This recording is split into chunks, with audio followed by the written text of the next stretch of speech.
Hello everyone. तो पिछली video में हमने कूलम्ब्स लॉ पढ़ा, कूलम्ब्स लॉ की स्केलर फॉर्म पढ़ी और हमने एक एक्सप्रेशन ऑब्टेन की F इज इक्वल टू के Q1 Q2 by R square. तो ये जो एक्सप्रेशन थी वो किसके लिए लिखी हमने? पॉइंट चार्जेस के लिए। किसके लिए लिखी थी? पॉइंट चार्जेस के लिए। और हमने ये भी बताया था अगर चार्ज पॉइंट चार्ज नहीं है तो वहां भी हम ये लॉ एप्लीकेबल कर सकते हैं। तो उसके लिए कंडीशन भी बताई कि दोनों चार्ज किस में होंगे? रेस्ट में होंगे। और जो ऑब्जर्वर है, जो फोर्स को ऑब्जर्व कर रहा है, वो भी किस में होना चाहिए? उनके रिस्पेक्ट में रेस्ट में होना चाहिए। तो वहां पे हम ये लॉ भी एप्लीकेबल कर सकते हैं। तो यहाँ पे जो फोर्स है वो क्या है? मैग्नीट्यूड है। म्यूचुअल जो मैग्नीट्यूड है म्यूचुअल फोर्सेस का, वो प्रोपोर्शनल होता है product of magnitude of charges. Magnitude की बात कर रहे थे यहाँ। तो मैग्नीट्यूड की बात की तो ओनली कैसी क्वांटिटी है ये? मतलब हमने किसके लिए लिखा? ये स्केलर फॉर्म लिखा। तो वेक्टर भी लिखेंगे क्योंकि फोर्स कैसी क्वांटिटी होती है? वेक्टर क्वांटिटी होती है। उसका magnitude as well as direction दोनों होते हैं। तो लास्ट वीडियो हमने इस लेक्चर को छोड़ा था डाइलेक्ट्रिक कांस्टेंट के ऊपर। तो वहां पे देखो हमने अगर ये जो के की जो वैल्यू होती है वो हमारे पास होती है 1/4 पाई एप्सिलॉन नॉट। ये किसके लिए होता है? फ्री स्पेस के लिए। इसको क्या बोलते हैं हम? Permittivity. Permittivity of free space, या फिर बोले वैक्यूम फ्री स्पेस, या फिर वैक्यूम भी बोल सकते हैं हम इसको, या फिर क्या बोल सकते हैं? एयर में भी हम इसको यूज करते हैं। जैसे रिफ्रैक्टिव इंडेक्स हमारे पास होता है वैसे ही सेम हम यहाँ यूज कर रहे हैं। जैसे रिफ्रैक्टिव इंडेक्स होता है, रिलेटिव रिफ्रैक्टिव इंडेक्स पढ़ते हैं, तो अभी हम यहाँ भी परमिटिविटी फ्री स्पेस के लिए पढ़ेंगे, रिलेटिव परमिटिविटी पढ़ेंगे। मीडियम के लिए रिफ्रैक्टिव इंडेक्स लिखते हैं, वैसे हम यहाँ परमिटिविटी भी मीडियम के लिए लिखेंगे। और वहां पे देखेंगे फोर्सेस के ऊपर क्या फर्क पड़ता है। अगर मीडियम में रखते हैं तो फोर्स कितना ज्यादा होगा, या एयर में रखते हैं या वैक्यूम में रखते हैं, फ्री स्पेस में रखते हैं तो फोर्स कम होगा या ज्यादा। उन सभी के बारे में आज हम स्टडी करेंगे। तो ये के की वैल्यू लिखी, के की यूनिट भी लिखी थी हमने। के की वैल्यू कांस्टेंट है तो 9 × 10⁹ न्यूटन हो जाएगा। Newton metre square coulomb -2। और एप्सिलॉन नॉट की जो वैल्यू थी वो हमारे पास न्यूमेरिकली 8.85 × 10⁻12।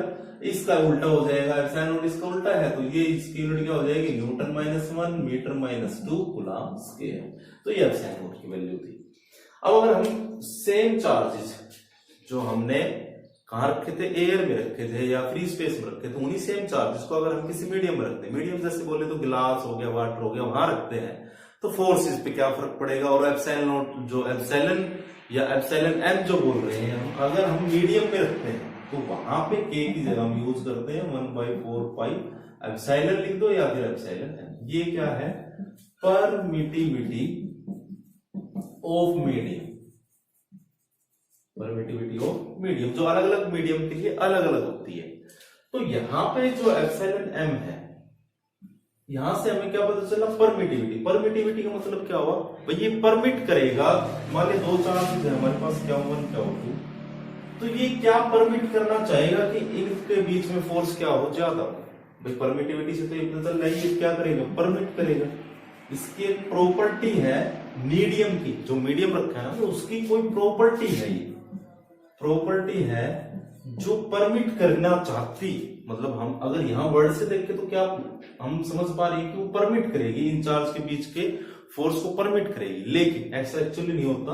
वो क्या परमिट करती है? Permit its own field. वो अपने फील्ड को परमिट करती है, अपने फील्ड को परमिट करती है। किसके लिए? To decrease the interaction between charges. अगर ये दो चार्ज हैं, एयर में रखे हैं, तो एप्सिलॉन नॉट हमारे पास कांस्टेंट वैल्यू, मिनिमम वैल्यू होती है। एप्सिलॉन नॉट जो है अभी हम देखेंगे वाटर के लिए लिखेंगे एप्सिलॉन, मीडियम ग्लास के लिए लिखेंगे, तो एप्सिलॉन नॉट जो है वो मिनिमम वैल्यू होती है। क्या होती है हमारे पास? Minimum value. तो यहां से जो फोर्स मिलेगा वो क्या मिलेगा? फोर्स मिलेगा मैक्सिमम।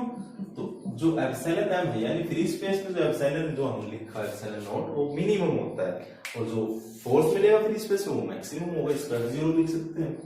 ऐसे ही भाई मीडियम की बात कर रहे थे हम, तो परमिटिविटी मीडियम की जो मीडियम की प्रॉपर्टी है कि वो परमिट करे अपने खुद के फील्ड को, किसको डिक्रीज करने के लिए? इंटरेक्शन बिटवीन चार्ज, जो चार्जेस के बीच में इंटरेक्शन हो रही है उसको डिक्रीज करेगी, तो डिक्रीज करेगी तो फोर्स की वैल्यू यहाँ क्या होनी चाहिए, कम होनी चाहिए, तो फोर्स की वैल्यू हमें क्या मिलेगी, यहाँ कम मिलेगी। अगर हम एप्सिलॉन मीडियम के लिए, वाटर के लिए लिखे अगर, तो वाटर के लिए होता है हमारे पास 7.12 into 10⁻⁻10 unit by same newton -1 coulomb square metre -2।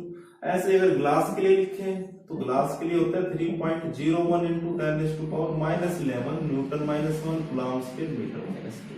तो यहाँ देखो वैल्यू से भी पता चल रहा है ये वैल्यू क्या है, ज्यादा in comparison to permittivity of free space या वैक्यूम या एयर के लिए। ये 8.85 10⁻12 है, यहाँ है 10⁻10, तो ये वैल्यू ज्यादा है ना। सो और ये वैल्यू 10⁻11, तो ये दोनों वैल्यू ज्यादा है, यानी एप्सिलॉन एम ज्यादा है किससे, एप्सिलॉन नॉट से। एप्सिलॉन एम ऑलवेज ज्यादा होता है एप्सिलॉन नॉट से। एप्सिलॉन नॉट की वैल्यू कांस्टेंट है जो किससे कम है, एप्सिलॉन एम से। अब एप्सिलॉन एम अगर कम है तो अगर एफएम लिखे तो 1/4 पाई एप्सिलॉन एम क्या 1 क्या 2, जो सेम डिस्टेंस पे रखे थे एयर में उनको हमने कहां रख दिया, मीडियम में रख दिया। ये किस में रखे थे, मान ली यहाँ के की वैल्यू लिखे हम 1/4 पाई एप्सिलॉन नॉट, ये इक्वेशन नंबर फर्स्ट और ये इक्वेशन नंबर 2। अगर इन्हीं सेम चार्जेस को सेम डिस्टेंस पे हमने एयर में रखा था, इन्हीं सेम चार्जेस को अगर हम मीडियम में रखें तो फोर्स क्या हो जाएगा 1/4 पाई एप्सिलॉन एम क्या 1 क्या 2 by R square. Same distance R separated है, तो एप्सिलॉन एम ज्यादा है। यहां से भी वैल्यू से पता चल रहा है किससे, एप्सिलॉन नॉट से। तो यहां पे अगर फोर्स लिखे तो ये ज्यादा वैल्यू, फोर्स क्या होगा, कम होगा। ये हमने अभी बताया कि वैसे तो नाम से तो क्या पता चल रहा है कि इसकी प्रॉपर्टी क्या है कि परमिट करती है इनके फील्ड को, तो परमिट करेगी इनके फील्ड को तो इंक्रीज होना चाहिए ना फोर्स। लेकिन एक्चुअली क्या है, ये परमिट करती है अपने फील्ड को, मीडियम खुद की प्रॉपर्टी अपने फील्ड को इंक्रीज करे to decrease the interaction between charges. जो इनके बीच में जो इंटरेक्शन है ना उनको डिक्रीज करेगी तो इनके बीच में फोर्स क्या होगा, कम होगा। ठीक है, तो यहाँ पे हम क्या रिलेशन लिख सकते हैं कि भाई एप्सिलॉन एम ज्यादा है एप्सिलॉन नॉट से ऑलवेज, तो फोर्स F0 ज्यादा होगा हमेशा एफएम फोर्स इन मीडियम, चाहे वो अट्रैक्शन हो चाहे वो रिपल्सन हो। यानी एयर के अंदर या फ्री स्पेस के अंदर जो फोर्स है उसकी वैल्यू ज्यादा मिलेगी किससे, मीडियम से। जो फोर्स की जो वैल्यू हमारे पास मीडियम के अंदर, अगर वो सेम डिस्टेंस से सेपरेट है उसी को अगर हम मीडियम में रखें तो वहां पे जो फोर्स मिलेगा वो कम मिलेगा, इससे F0 मतलब जो हमने एयर के अंदर जो फोर्स देखा था उससे। तो अगर इन दोनों इक्वेशन को, इक्वेशन फर्स्ट और इक्वेशन सेकंड को अगर हम डिवाइड करते हैं तो फर्स्ट और इक्वेशन को डिवाइड करने से हमें क्या मिलेगा, अगर डिवाइडिंग इक्वेशन फर्स्ट एंड 2 जो सेम डिस्टेंस है, सेम चार्ज है, सेम डिस्टेंस से सेपरेटेड है दोनों चार्ज, तो यहाँ पे फोर्स लिखे अगर हम तो F0 बाई अगर Fm करें हम तो यहाँ से हमें क्या मिलेगा, F0 है ये मान लिया, किसके लिए लिखा हमने, फ्री स्पेस के लिए, तो F0 बाई Fm करें तो ये एप्सिलॉन कहाँ जाएगा ऊपर और सभी फैक्टर क्या हो जाएंगे हमारे पास कैंसिल, एप्सिलॉन नॉट नीचे। ये जो चीज आती है हमारे पास epsilon naught m by epsilon naught, इसको बोलते हैं एप्सिलॉन आर, ये किसकी इक्वल होती है, कैपिटल के। इसको बोलते हैं हम डायरेक्टिव कांस्टेंट, यहाँ तक हमने उस लेक्चर में बताया था। और ये होते हैं मेरे पास रिलेटिव परमिटिविटी, रिलेटिव परमिटिविटी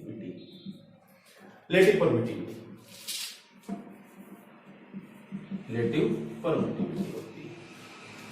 तो रिलेटिव परमिटिविटी किसका रेशियो है भाई, permittivity in medium divided by permittivity of free space, permittivity of medium divided by permittivity of free space vacuum या एयर, इसका रेशियो भी रिलेटिव परमिटिविटी। जैसे रिफ्रैक्टिव इंडेक्स के अंदर रिलेटिव रिफ्रैक्टिव इंडेक्स लिखते हैं वाटर का ग्लास के रिस्पेक्ट में, 10th में पढ़ा हुआ हमने, या एयर का ग्लास के रिस्पेक्ट में, तो ऐसा यहाँ है। फोर्सेस लिख रहे हैं हम भाई मीडियम का किसके रिस्पेक्ट में, एयर के रिस्पेक्ट में भाई, जो जैसे वहां रिफ्रैक्टिव इंडेक्स है वैसे यहाँ परमिटिविटी है मीडियम की किसके रिस्पेक्ट में, या एयर किसके रिस्पेक्ट में, मीडियम के रिस्पेक्ट में, उसको लिखा हमने एप्सिलॉन आर यानी रिलेटिव परमिटिविटी। तो देखो अगर हमें एप्सिलॉन नॉट और एप्सिलॉन आर की वैल्यू अगर पता है तो हम वहां पे ये निकाल सकते हैं। अगर अलग अलग मीडियम दे रखे हो, वैल्यू याद ना हो हमारे पास, जैसे वाटर है, ग्लास, इनकी वैल्यू तो अभी हमने लिख दी, मान ली इनकी याद ना हो तो कैसे लिखेंगे हम एप्सिलॉन तो एप्सिलॉन एम को हम कैसे लिख सकते हैं, तो एप्सिलॉन एम कैसे लिखेंगे हम, क्या हो जाएगा हमारे पास यहाँ से एप्सिलॉन एम मीडियम के लिए क्या हो जाएगा, epsilon naught into epsilon are.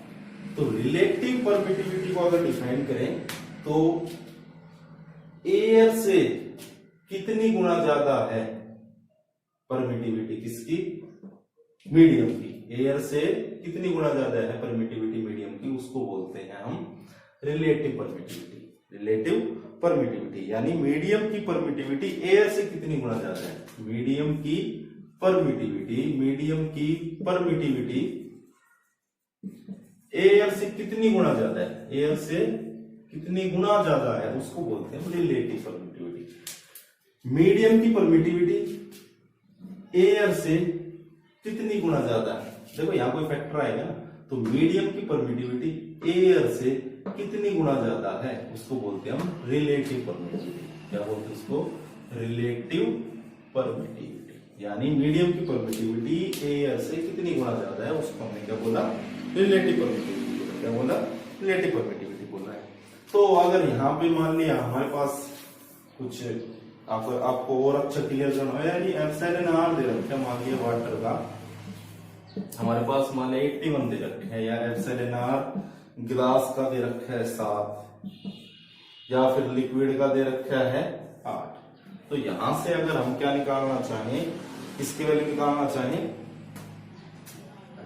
इसकी वैल्यू निकालना चाहें, हमारे पास ये रिलेशन है, मोस्ट इंपोर्टेंट रिलेशन, बहुत ज्यादा जगह यूज होता है ये, epsilon M by epsilon naught is equal to epsilon R. तो यहां से अगर हम एप्सिलॉन एम की वैल्यू निकालें तो देखो एप्सिलॉन आर 81 दे रखे हैं, तो यहां से क्या हो जाएगा हमारे पास epsilon M by epsilon naught is equal to 81। इसके लिए अब एप्सिलॉन एम को क्या लिख सकते हैं, वाटर, तो ईडब्ल्यू लिख सकते हैं। तो यहां से ईडब्ल्यू यानी वाटर का जो परमिटिविटी है वो क्या हो जाएगा 81 इंटू एप्सिलॉन नॉट, और एप्सिलॉन नॉट की वैल्यू हमारे पास क्या होती है, 8.85 इंटू 10⁻⁻12 लिख देते हैं हम, न्यूटन -1 मीटर -2 कूलम +2। तो यहां से इसकी वैल्यू निकाल लिया हमने परमिटिविटी वाटर के लिए। ऐसे ग्लास के लिए 7 होता है, ये 5 to 10 के बीच होता है रिलेटिव परमिटिविटी ग्लास के लिए, 7 to 10 के बीच में, ये 81 से 84 के आसपास बीच में होता है ऐसे ग्लास के लिए।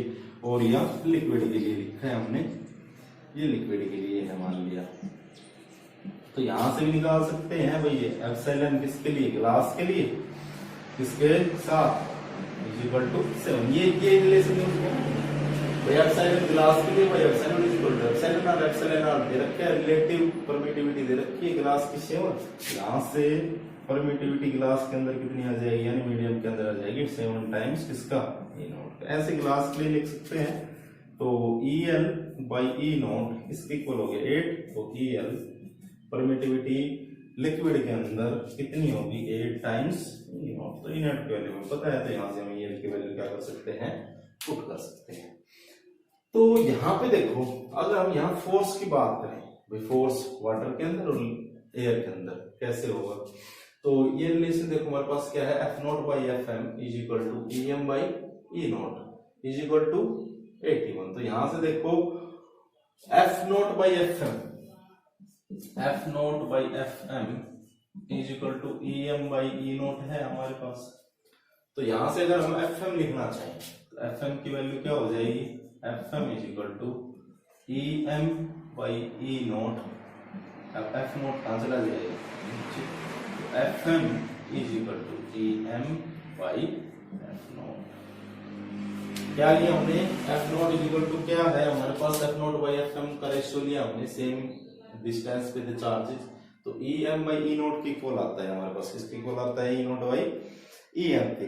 तो यहां से अगर हम फोर्स लिखें तो फोर्स क्या हो जाएगा, FM is equal to EM by E naught into F naught. तो अगर हम यहाँ लिक्विड के लिए या वाटर के लिए, इन सभी के लिए लिखना चाहें, तो यहां से फोर्स वाटर के लिए कितना हो जाएगा भाई, F naught by 81, F naught by 81। ये रेशियो किसके इक्वल है 81 के, ये रेशियो किसके इक्वल है 81। यहां से ये किसके इक्वल आ गया 81 के इक्वल आ गया ना। तो यहां से क्या लिख सकते हैं हम, EM बाई ई नॉट किसके इक्वल है 81, तो यहाँ 81 बाई एफ नॉट, यानी एफ जो फोर्स है वाटर के अंदर कितना हो जाएगा एफ नॉट का कितना 81 1 बाई 81, यानी वाटर के अंदर जो फोर्स है वो क्या है मिनिमम, और ये क्या है ज्यादा, ये लार्ज है, ये लार्ज है, इसका हमने क्या किया 81 किया, तो हमें क्या मिला फोर्स मिला वाटर के अंदर जो क्या होगा कम होगा। ये बात हम पहले बता चुके, लिक्विड के अंदर जो फोर्स होगा क्या मिलेगा कम मिलेगा, या कोई भी मीडियम है उसमें फोर्स की वैल्यू कम मिलेगी इन कंपैरिजन टू एयर या वैक्यूम या फिर बोले हम फ्री स्पेस। तो ये तो हमारे पास परमिटिविटी के बारे में था। इसके बाद अगर हम कूलॉम्स लॉ की हमने स्केलर फॉर्म पढ़ ली, कूलॉम्स लॉ किसमें पढ़ा हमने स्केलर फॉर्म में, वहां पे हमने ओनली मैग्नीट्यूड की बात की, पॉइंट चार्ज के लिए लिखा। अगर हम यहाँ कूलॉम्स लॉ को किसमें लिखते हैं वेक्टर फॉर्म में, वेक्टर फॉर्म कूलॉम्स लॉ की लिखी अगर हम वेक्टर फॉर्म क्या होगी, क्योंकि फोर्स का मैग्नीट्यूड डायरेक्शन दोनों होते हैं तो उसकी वेक्टर फॉर्म लिख सकते हैं। तो देखो हमने क्या किया, कोई एक्स वाई प्लेन कंसीडर की, उसके अंदर दो चार्ज रखे, मान लीजिए ये क्या 1 है, ये क्या 2, ओरिजिन से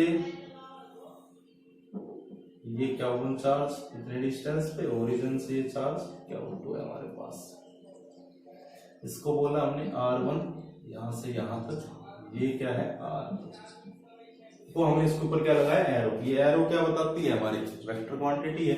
देखो वेक्टर को रिप्रेजेंट कैसे करते हैं, वैसे 11th क्लास में हमने ये सब कुछ पढ़ा था। तो वेक्टर ये है हमारे पास, ये जो लेंथ है ये क्या है हमारे पास मैग्नीट्यूड बताती है, मैग्नीट्यूड ये क्या बताती है हेड ऑफ, और ये क्या होती है हमारे पास वेक्टर की, और ये जो लेंथ है ये बताती है मैग्नीट्यूड। लेंथ जितनी छोटी होगी मैग्नीट्यूड कम होगा, लेंथ बड़ी है तो मैग्नीट्यूड ज्यादा होगा। तो वेक्टर कैसे रिप्रेजेंट करते हैं, ये R1 और R2 वेक्टर जो है ये क्या रिप्रेजेंट कर रहे हैं यहाँ, ये बता रहे हैं R1 और R2 जो है वो है पोजीशन वेक्टर। ये भी हम सब कुछ पढ़ चुके हैं 11th क्लास में। पोजीशन वेक्टर है of charge Q1 from origin, position vector है चार्ज Q1 मतलब कितने डिस्टेंस पे ओरिजिन से, R1 डिस्टेंस पे, Q2 कितने डिस्टेंस पे R2, तो पोजीशन वेक्टर है R1 R2 किसके चार्जेस के फ्रॉम ओरिजिन, पोजीशन वेक्टर है चार्ज Q1 Q2 के होप vector Q1 Q2 from origin, या विद रिस्पेक्ट टू ओरिजिन लिख दो, with respect to origin, position vector of Q1 Q2 with respect to origin, origin से R1 R2 distance पे है। तो देखो ये वेक्टर है हमारे पास, एक वेक्टर ये, अब दो चार्जेस हैं ये Q1 Q2, अब Q2 चार्ज इसके ऊपर भी फोर्स लगाएगा और Q1 चार्ज इसके ऊपर भी फोर्स लगाएगा। दो चार्जेस हैं, हमने 9th क्लास में पढ़ा भी, 11th में भी पढ़ा था, न्यूटन लॉज ऑफ मोशन को। थर्ड लॉ क्या कहता है, action reaction are equal opposite. अगर एक ऑब्जेक्ट किसी दूसरे पे फोर्स लगा रहा है तो दूसरा ऑब्जेक्ट भी पहले भी क्या लगाता है फोर्स लगाता है। तो ये चार्ज इस पे भी फोर्स लगाएगा तो ये फोर्स इस पे भी चार्ज लगाएगा, मान इसने इस पे फोर्स लगाया तो इस चार्ज ने इस पे भी क्या लगाया फोर्स लगाया। दोनों चार्ज क्या करेंगे एक दूसरे पे फोर्स लगाएंगे, दोनों चार्ज मान लीजिए सेम है या अपोजिट है तो एक दूसरे को अट्रैक्ट या रिपेल करेंगे। मान लीजिए सेम चार्ज है तो ये इसको रिपेल करेगा और ये इसको रिपेल करेगा। अगर सेम साइन के हैं तो ये इसको अट्रैक्ट करेगा और ये इसको अट्रैक्ट करेगा। तो मान लिया दोनों पे सेम चार्ज है, आइडेंटिकल चार्जेस है, प्लस चार्ज है या नेगेटिव है, तो ये इसके ऊपर फोर्स लगाएगा, इसको रिपेल करेगा, ये इसके ऊपर फोर्स लगाएगा, ये इसको रिपेल करेगा। दोनों सेम चार्ज क्या करते हैं रिपेल करते हैं, अपोजिट चार्जेस अट्रैक्ट करते हैं। तो यहाँ पे अगर हम फोर्स की वैल्यू लिखते हैं तो सिंपली तो फोर्स क्या लिखते हैं हम K Q1 Q2 r square, ये क्या था स्केलर के अंदर लिखा था। लेकिन अगर वेक्टर के अंदर लिखें तो F के ऊपर क्या लगाएंगे वेक्टर नोटेशन, क्या लगाते हैं वेक्टर नोटेशन। तो F is equal to K Q1 Q2 by, अब R को क्या लिखे यहाँ, तो देखो Q1 R स्क्वायर क्या होगा वेक्टर होगा, पोजीशन वेक्टर लिखेंगे R square sorry R square vector होगा ये F is equal to K Q1 Q2 by R square. अब देखो हमने 11th में पढ़ा था जो R वेक्टर होता है, R वेक्टर या आर यूनिट वेक्टर किस किस के इक्वल होता है, R unit vector is equal to R divided by magnitude of R. ये हमने पढ़ा था 11th में, जो आर यूनिट वेक्टर होता है किसके इक्वल होता है, R vector divided by magnitude of R. ये यूनिट वेक्टर क्या रिप्रेजेंट करता है, इसको बोलते हैं हम यूनिट वेक्टर। क्या बोलते हैं, यूनिट वेक्टर, जो 11th में हमने पढ़ लिया, जो किसको रिप्रेजेंट करता है, डायरेक्शन को। आर यूनिट वेक्टर किसको रिप्रेजेंट करता है, डायरेक्शन को। तो यहां से हम क्या लिख सकते हैं भाई, के क्या वन क्या टू बाई आर स्क्वायर। तो इसको क्या लिख सकते हैं भाई, आर यूनिट वेक्टर क्या लिखेंगे, R vector divided by magnitude of R. नीचे क्या है, मैग्नीट्यूड ही तो ले रहे हैं हम, तो यहां क्या लिख सकते हैं हम, आर क्यूब और आर वेक्टर, आर क्यूब और आर वेक्टर। यहां इसको रिप्रेजेंट किया, एक बार फिर देखो हम फोर्स लिखेंगे, तो R1 R2 एक बार फिर देख लो, R1 R2 पोजीशन वेक्टर है क्या वन क्या टू के फ्रॉम ओरिजिन, तो फोर्स लिखे हैं वेक्टर होंगे, दैट K क्या वन क्या two by R square. R square मतलब मैग्नीट्यूड इसका R का, तो R स्क्वायर ऐसे लिखेंगे। इस R को हम कैसे लिख सकते हैं, अब यहाँ वेक्टर की बात कर रहे हैं तो क्या लगाएंगे भाई, डायरेक्शन भी तो देंगे, तो यूनिट वेक्टर लगाना पड़ेगा, R यूनिट वेक्टर। तो इस चीज को हम क्या लिख सकते हैं, F is equal to K क्या वन क्या two by R square. R vector क्या लिखेंगे, R vector divided by magnitude of R. तो यहां भी तो हम मैग्नीट्यूड ऑफ आर यूज कर रहे हैं, तो ये क्या हो जाएगा हमारे पास, एफ इज इक्वल टू के क्या वन क्या टू बाई आर स्क्वायर और एक ये R cube magnitude of R cube into R vector. तो हमने फोर्स लिखा सिंपली ऐसे, जो पहले स्केलर के लिए लिखा था, ये मैग्नीट्यूड ऑफ आर का। अब वेक्टर के लिए लिख रहे हैं तो भाई यूनिट वेक्टर लगाना पड़ेगा, क्योंकि जो डायरेक्शन बताएगा भाई फोर्स किस डायरेक्शन में है। अब जो फोर्स की डायरेक्शन देते हैं हम क्या देते हैं, line joining the centre of two charges, उसके ऊपर होगी फोर्स, जो लाइन ज्वाइन करा रही है फोर्स को। तो यहाँ पे जो चार्ज पहले वाला चार्ज है वो फोर्स लगाएगा दूसरे पे, और दूसरे वाला चार्ज जो फोर्स लगाएगा पहले। तो दोनों के लिए अलग अलग फोर्स की वैल्यू लिखते हैं अगर हम, तो देखो अलग अलग फोर्स के लिए वैल्यू लिखते हैं। तो मान लिया चार्ज Q2 ने पहले वाले में फोर्स लगाया, तो इसको क्या लिखेंगे, F1। तो फोर्स लगा पहले पे किसकी वजह से, दूसरे की वजह से, फोर्स लगा पहले पे दूसरे की वजह से, तो यानी F12। देखो इस चीज को क्या बोलेंगे, फोर्स ऑन, जो फोर्स के पास है उस पे चार्ज क्या लग रहा है, फोर्स लग रहा है। जैसे 1 है तो 1 के ऊपर क्या लगा, फोर्स लगा, तो फोर्स ऑन 1 चार्ज क्या वन बोल, तो ड्यू टू किसकी वजह से लगा, क्या की वजह से। भाई 1 पे फोर्स लगा है किसकी वजह से, दूसरे चार्ज की वजह से। F1 क्या वन क्या टू, भाई नीचे R12 का मैग्नीट्यूड और इनटू R1 है 1 पे, इसकी वजह से क्या की वजह से। तो डिस्टेंस भी किस साइड होगी, इस साइड होगी, तो ये डिस्टेंस क्या होगी, R12। डिस्टेंस क्या है, R12, position vector of 1 with respect to 2। R12 distance होगी ना, ये R2 डिस्टेंस पे, ये R1 डिस्टेंस पे। Q2 ने फोर्स लगाया Q1 पे, फोर्स लगा 1 पे, फोर्स लगा Q1 पे, इसकी वजह से Q2 तो डिस्टेंस R1। तो F12 की वैल्यू लिखी अगर हम, तो F12 भाई K तो सभी के लिए सेम मान लिए, हमने एयर के अंदर ही रखे हैं, तो K चार्ज Q1 Q2 भाई R स्क्वायर क्या होगा हमारे पास, अब R12 और इसका यूनिट वेक्टर R12 भाई K क्या वन क्या टू बाई R12 और यूनिट वेक्टर R12। R12 क्या बता रहे, डायरेक्शन, ये देखो हमने डायरेक्शन बना रखी है, ठीक है। फोर्स 1 पे किसकी वजह से, 2 की वजह से। R12 यूनिट वेक्टर को क्या लिख सकते हैं, यहां से R12 यूनिट वेक्टर क्या होगा हमारे पास भाई, R12 vector divided by magnitude of R12। तो यहाँ पे वैल्यू पुट कर दो, तो F12 is equal to K Q1 Q2 by R12 क्या लिख सकते हैं हम, नहीं सॉरी, R यूनिट वेक्टर क्या कर रहे हैं, डायरेक्शन रिप्रेजेंट कर रहे हैं। देखो डायरेक्शन दिखा दे हमने, फोर्स की डायरेक्शन इस साइड है, ये एरो दिखा रखा है, ये टेल, ये हेड, ये दूसरे वाला वेक्टर जो है, जो डायरेक्शन दिखा रहा है वो क्या है, R12 वेक्टर है, इसका ये टेल ये हेड।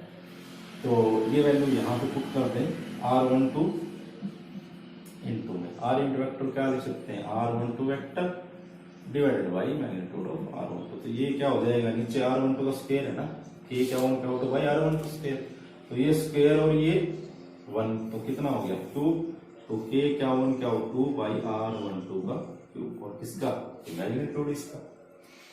अब देखो R12 की वैल्यू क्या लिखेंगे, R12 जो वेक्टर उसकी वैल्यू क्या है, कैसे लिखते हैं। तो देखो हमने 11th क्लास में पढ़ा था कि जो वेक्टर है उसको ऐड कैसे करते हैं।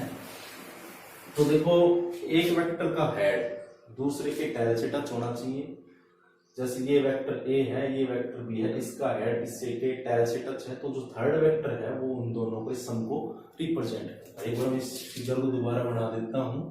ये हमारे पास ओरिजिन है, ये R2 वेक्टर है और ये फोर्स लगा, यानी ये डिस्टेंस कितनी है R12 यूनिट वेक्टर, नहीं सॉरी R12 पोजीशन वेक्टर है, और ये वेक्टर हमारा थर्ड है R1।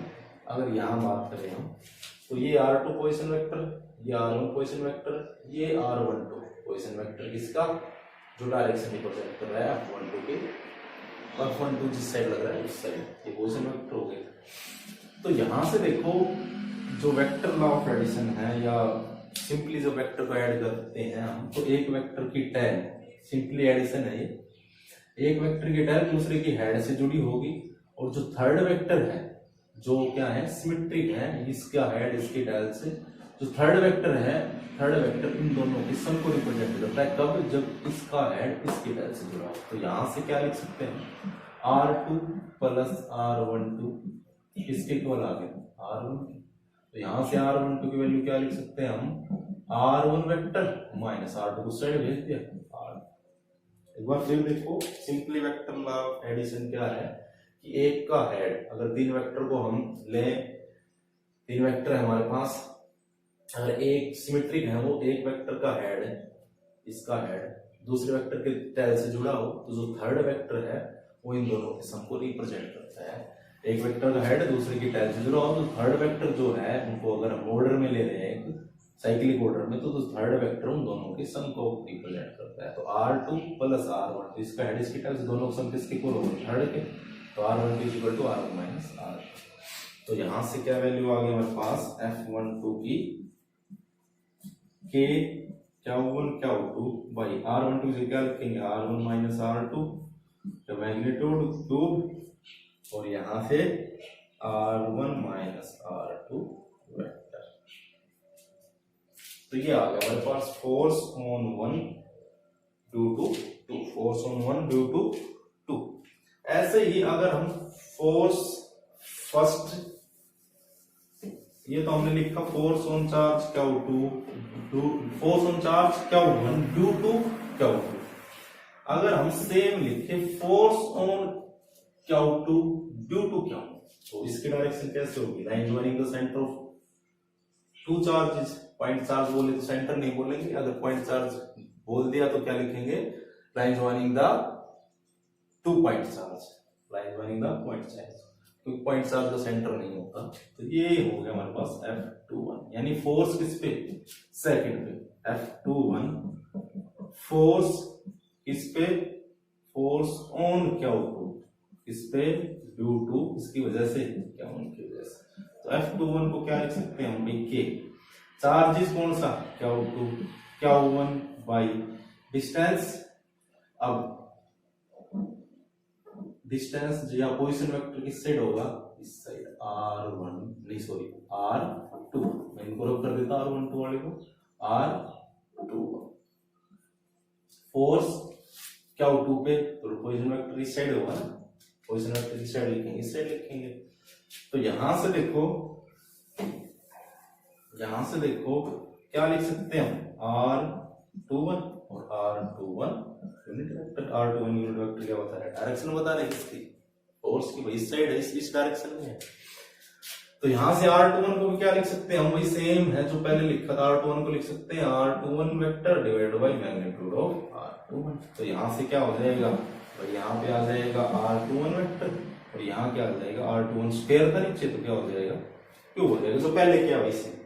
अब देखो R21 और R21 की वैल्यू पुट करें अगर हम, तो देखो क्या बताया, यहाँ पे R1 है, पहले तो R1 तो इस साइड था, अब हम बात कर रहे हैं फोर्स, ये क्या वन था ये क्या फोर्स किस पे क्या होते, तो R12 की डायरेक्शन इस साइड हो जाएगी R21।